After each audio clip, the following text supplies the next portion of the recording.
Hello, myself Shubhashish Shah, Assistant Professor of Mathematics of Greater Kolkata College of Engineering and Management, GIS Group. In this video, I will discuss about fundamental concept of probability. This is included in the syllabus of electrical engineering, civil engineering and mechanical engineering in third semester BTech under the syllabus of MACOUT. Okay, so first I will introduce you with the fundamental concept of probability. So in science and technology, we have to be concerned with every phenomena whose future behavior is not predictable in a deterministic fashion. So we have to depend on chance in every field. Okay? Where we do not know the result of an experiment, so we have to depend on chance. So in fact, probability is nothing but a numerical measurement of this chance. We can measure of this chance by some numerical methods. Okay, so that methods are known as probability. So in this chapter we are going to deal with this measurement, probability, conception on set theory and combinatories theory are the only prerequisition for this chapter, and I think you all have learned set theory and combinatories before. Okay, so I start the definition with the definition of some basic terms of probability and some theorems. Okay, so first I'll tell you what is random experiment. What is random experiment? This is the first we have to know to learn probability. Okay, so what is an experiment? So an experiment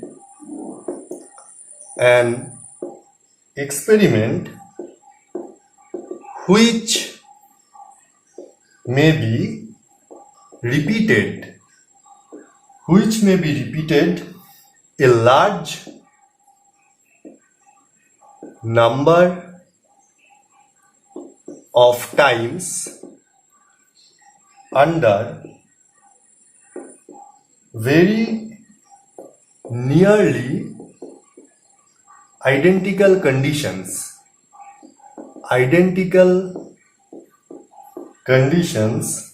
and the possible outcomes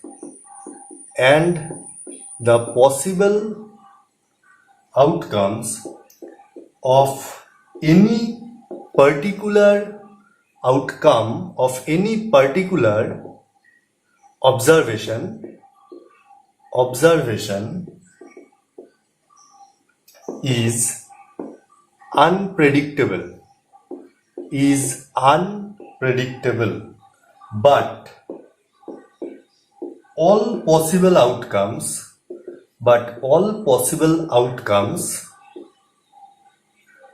can be described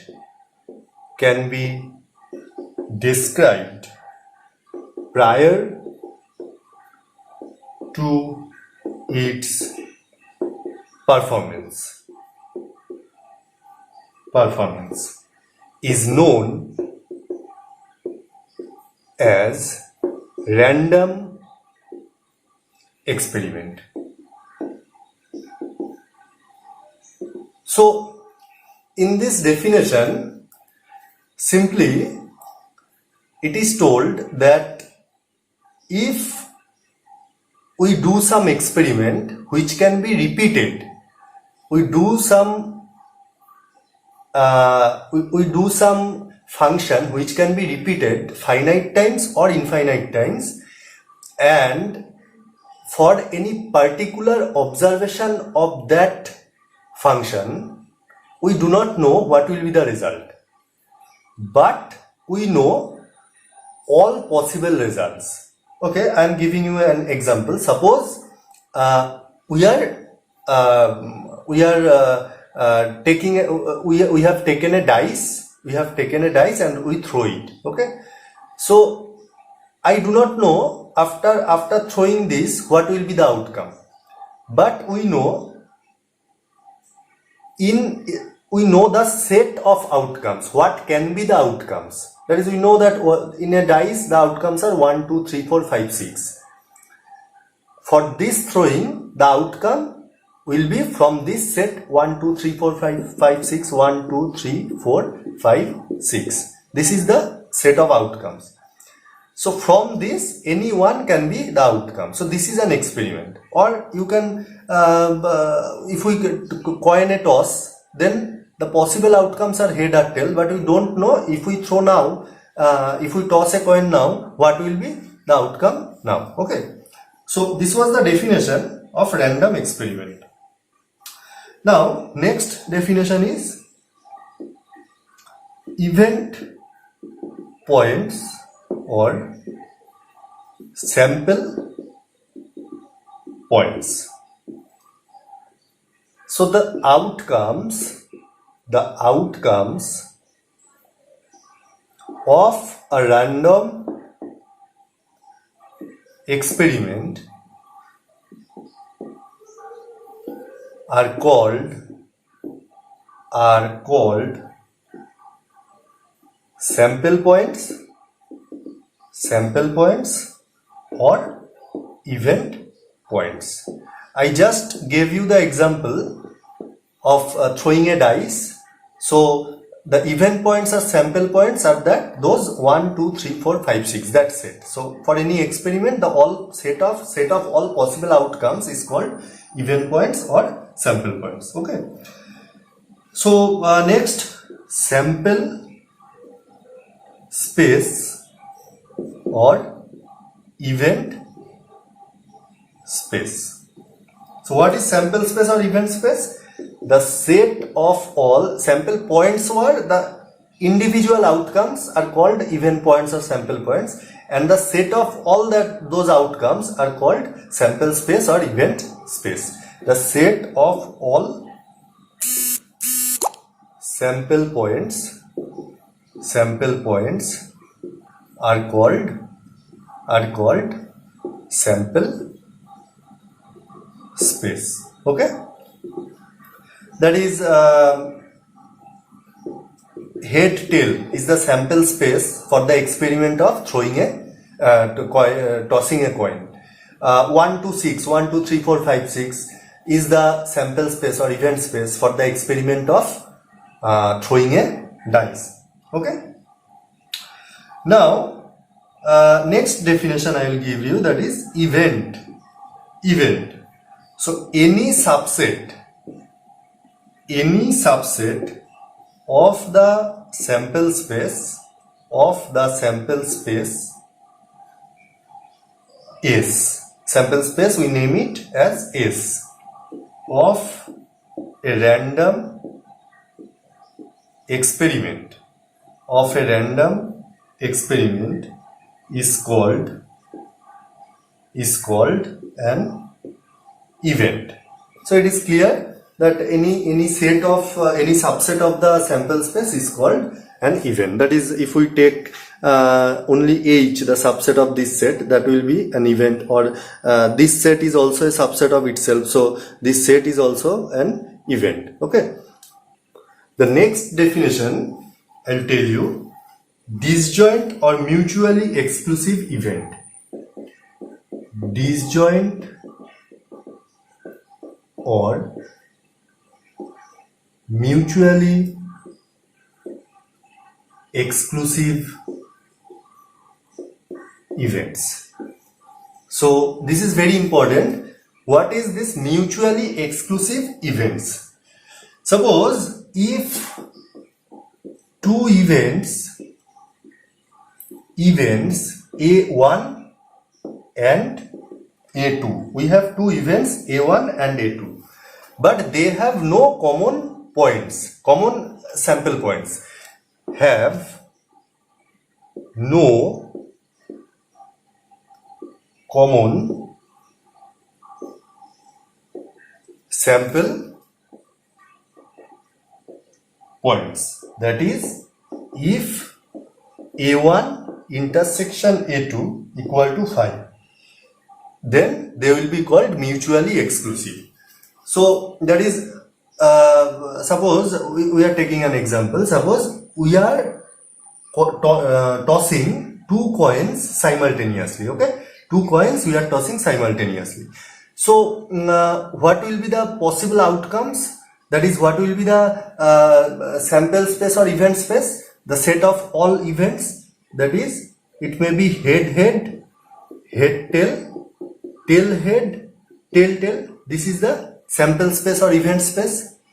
Now, if we consider two event, that is two subset of that sample space, suppose we are considering A1 as head head, tail tail, and A2 as head tail, tail head, then you can see that A1 intersection A2 is equal to 5, that is, they have no common points, so they will be mutually exclusive events. Okay, next I'll tell you pairwise disjoint event.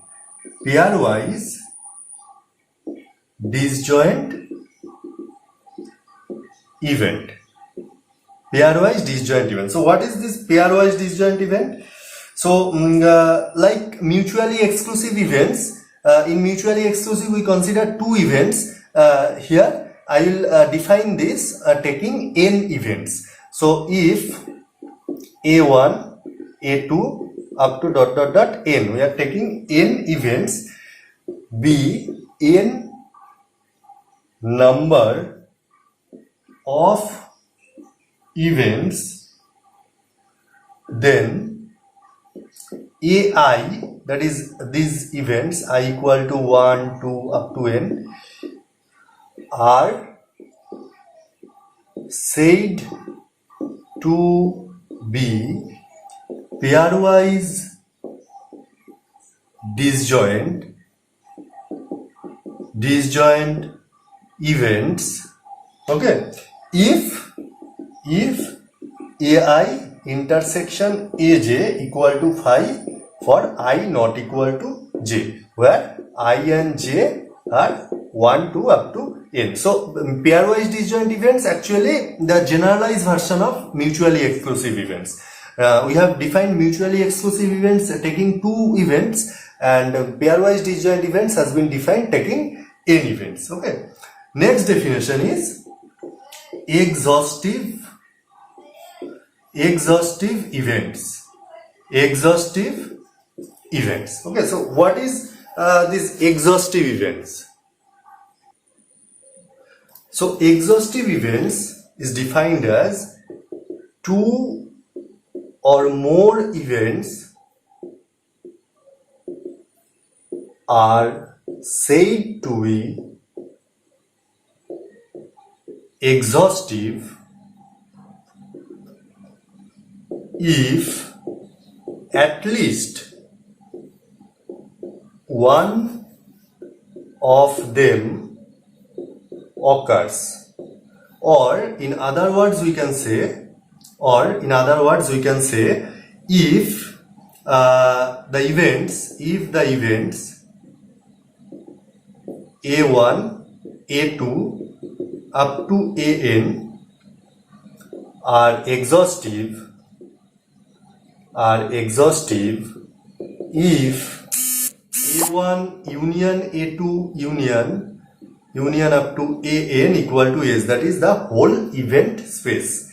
So after taking the union of all the events, if we get the event space, then it will be called exhaustive events. As an example, we are taking this example. Suppose this is the event space. Then if A1 equal to HH head head, A2 equal to tail tail, and A3 equal to head tail tail head, then you can see that A1 union A2 union A3 gives us the whole event space S. Okay. So next I will tell you the very important definition of probability, which is known as classical definition of probability. So classical definition of probability.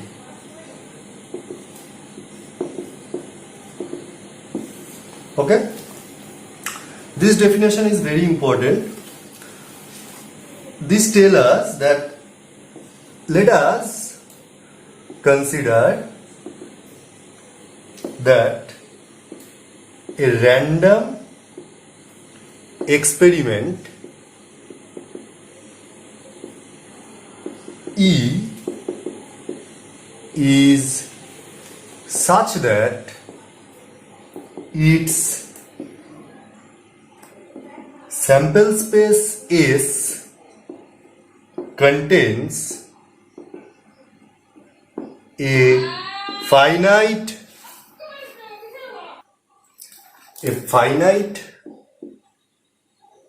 number ns of sample points, all of which are equally likely, then the probability of an event A which contains in a sample points is defined by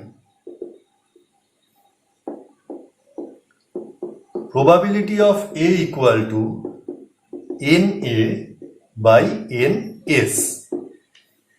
So this definition basically tells us that probability of some certain event is defined by NA. NA is the number of favorable outcomes, that is the required outcomes, favorable outcomes, and NS is the number of total outcome. Okay, so if A is our required outcome, then probability of A will be defined by NA by NS. Okay, as an example, let us consider a die is thrown once and observed whether an odd number appears. That is, we are finding the probability of getting odd numbers after throwing a die. So event space is 1, 3 and 5.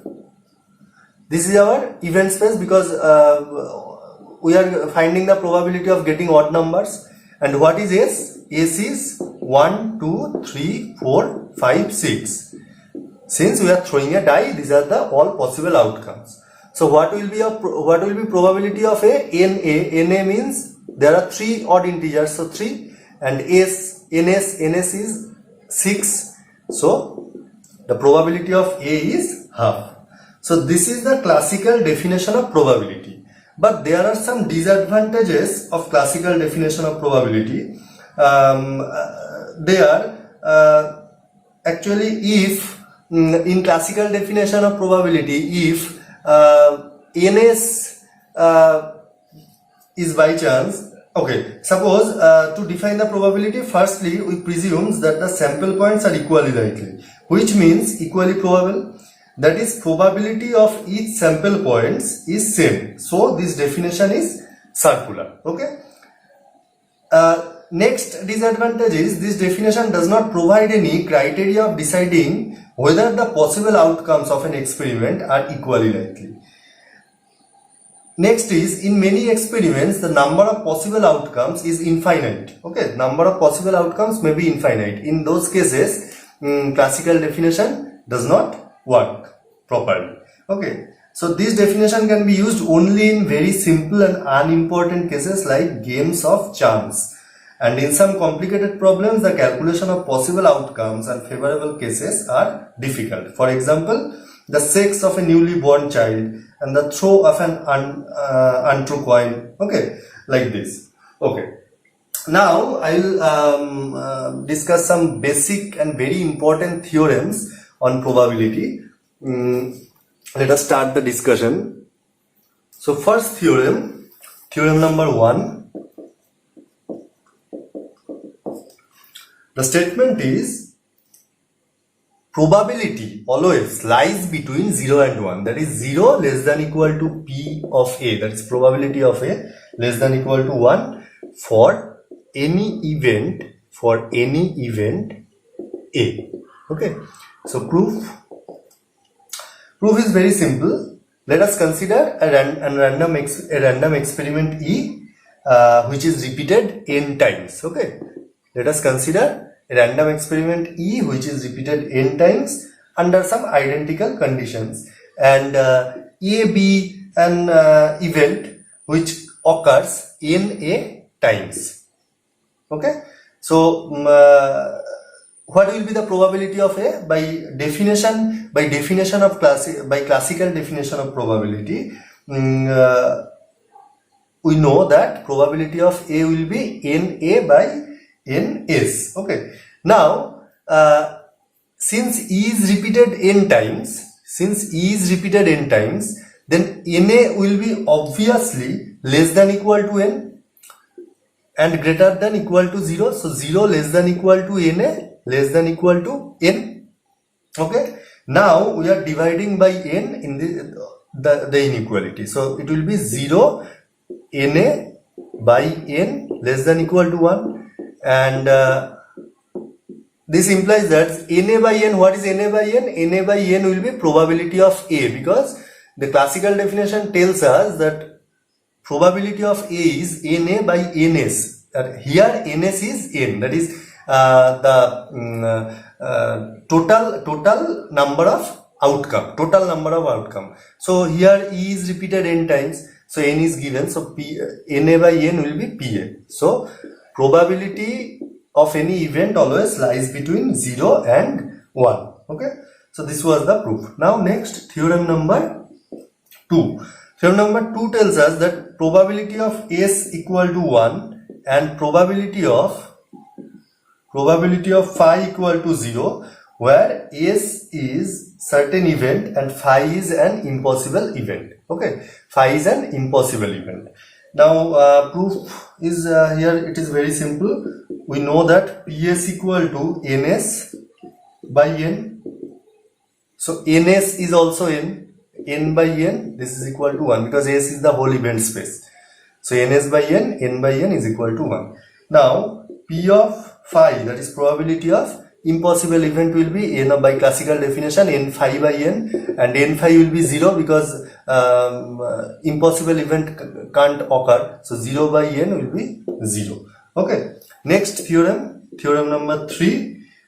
If A1 and A2 be two mutually exclusive events, then probability of A1 union A2 equal to probability of A1 plus probability of A2. Now we know that what is mutually exclusive event? If there is no common point, sample point in the two events, then they are called mutually exclusive. Now okay, I am doing the proof here. Okay, let us consider a random experiment T which is repeated n times. Okay, which is repeated n times, and A1 and A2 be two events of E. A1 and A2 be two events of E. Now A1 occurs Na1 times and A2 occurs Na2 times. And since A1 and A2 are mutually exclusive, so we can write that n of A1 union A2 will be equal to n of A1 plus n of A2 since they are mutually exclusive. Now we are dividing by n both sides. N of A1 union A2 by n equal to n of A1 by n plus n of A2 by n. This gives us probability of A1 union A2. By classical definition of probability, we get P of A1 plus P of A2. So hence the proof. Okay, and this is a very important theorem. Next, I will discuss the next theorem. Total probability theorem is the next theorem. Total probability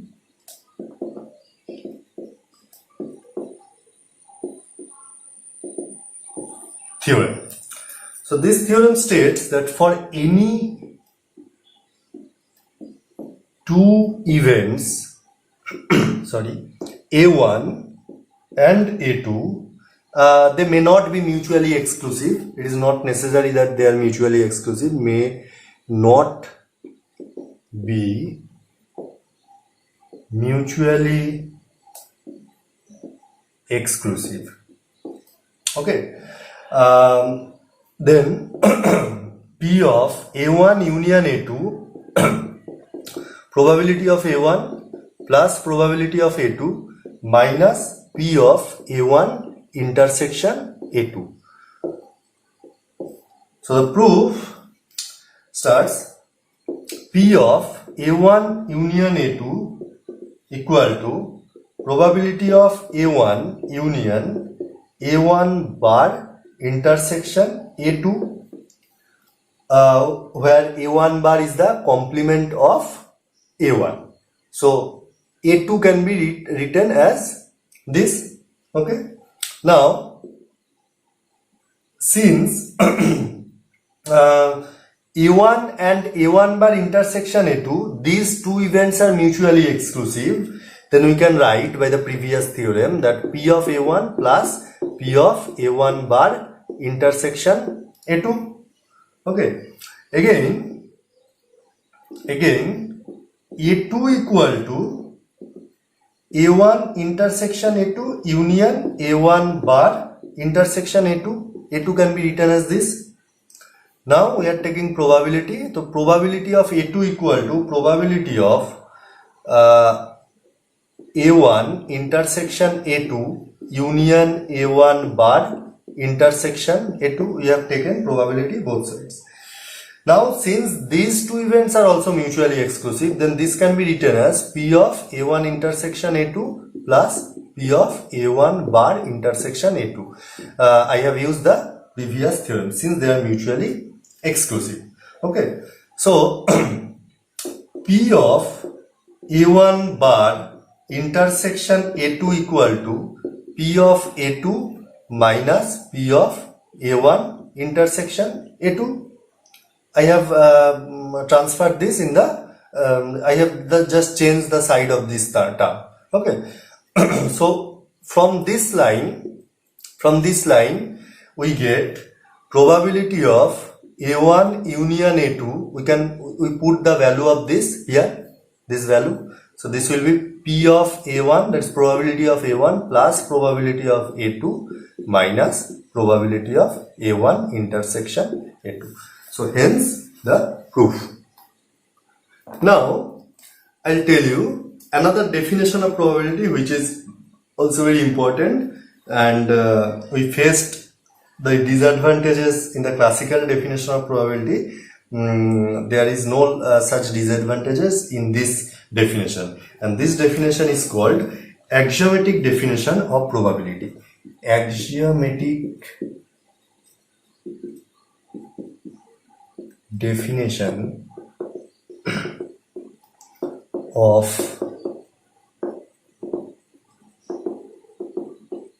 probability.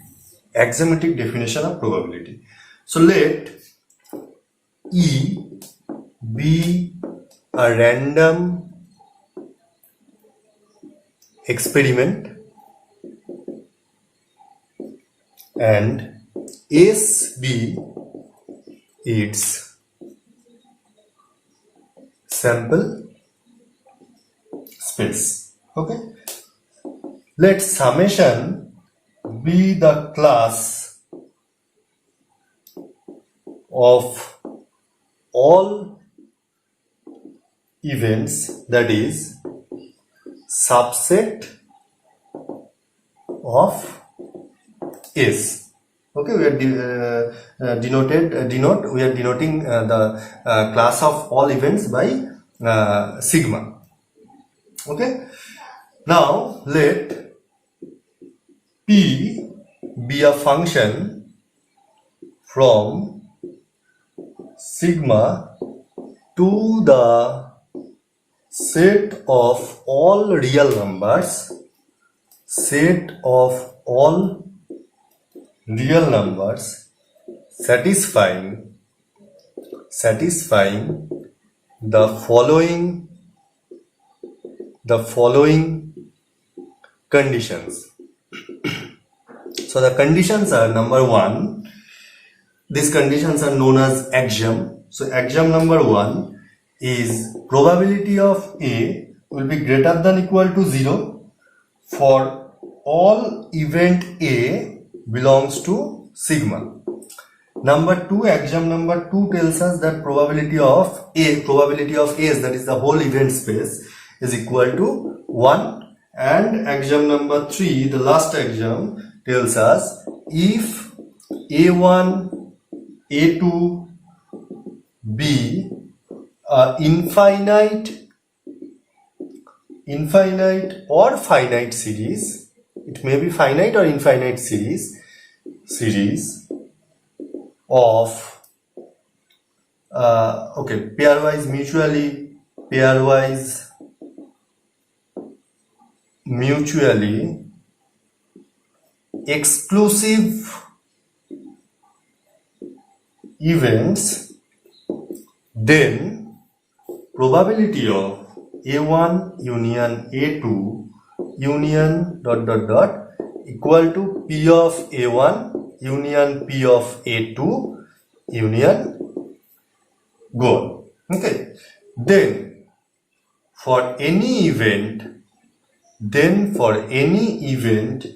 A, the real number, probability of A is called its probability. So this is the axiomatic definition of probability. I'll give you some example. Let us consider the experiment of tossing a coin, suppose. Okay, so what will be the event space? That is S equal to head and tail. Now it has four events. What are the events? It can be head, it can be tail, it can be the null, null set, and it can be the S whole event space itself. So we define P such that P of H equal to 1 by 3, P of T equal to 2 by 3, and P of phi equal to 0, and P of the event space, whole event space, equal to 1. Now you see that probability of A is greater than equal to 0 for all event A. That is axiom number 1 is satisfied. All the probabilities are greater than equal to 0. Okay. Probability of S equal to 1. That is axiom number 2 is satisfied. Now consider the two mutually exclusive events. These two, head and tail, they are mutually exclusive. And if you union this, you will get the whole event space. Now probability of these two mutually union of these two mutually exclusive events, head union tail, will be 1 by 3 plus 2 by 3 is equal to 1. that is equal to probability of head plus probability of tail. And this shows us that axiom number 3 is also satisfied. Thus, this function P, capital P, represents probability. In particular, we can say probability of head is 1 by 3. So, all the theorems which we were deduced for the frequency definition of probability can be deduced for also axiomatic definition of probability. Also, some of theorems are shown. Now I will discuss some of the theorems now. Okay. Theorem number 1. For any event A, which is a subset of S, probability of A will be always less than equal to 1. Okay. So the proof is, we are taking the complement of A, that is A bar. A bar is equal to S minus A. S is the whole event space. So A and A bar will be mutually exclusive. That is A union A bar will be equal to S. They are mutually exclusive. Now we are taking probability both sides. So probability of A union A bar will be equal to probability of S. And since they are mutually exclusive, then it can be written as, by the axiomatic definition of probability, it will be probability of A plus probability of A bar and probability of S equal to 1 by the axiom number 2 and axiom number 3 of the definition of axiomatic probability. Now from here, probability of A is equal to 1 minus probability of A bar. Now by axiom number 1, we know that probability of A bar will be greater than equal to 0. All probability is greater than equal to 0. So from here we can write that probability of A is 1 minus probability of A bar, which will be less than equal to 1, because this is a positive integer. Probability of A bar will be greater than equal to 0, and since this is subtracted from 1, so probability of A will be less than equal to 1. Next, theorem number 2, probability of phi equal to 0. So since phi bar, that is complement of phi, is equal to S, and from the previous theorem we get probability of phi is equal to 1 minus probability of phi bar. This is same as the previous theorem, 1 minus p of phi bar, and that is 1 minus p of S, that is 1 minus 1 equal to 0. So probability of phi is 0. Okay. So this was all for this video. In this video I have discussed some basic terms, definitions, and some theorems of probability. These all are important, very important to learn probability in the higher stage. So in the next video I will continue this discussion, and I will tell you some more important definition and theorem, and then I will solve some problems. Okay, so watch this video and try to understand. If you face any problem, you can contact me. My contact details is given in the first of this slide.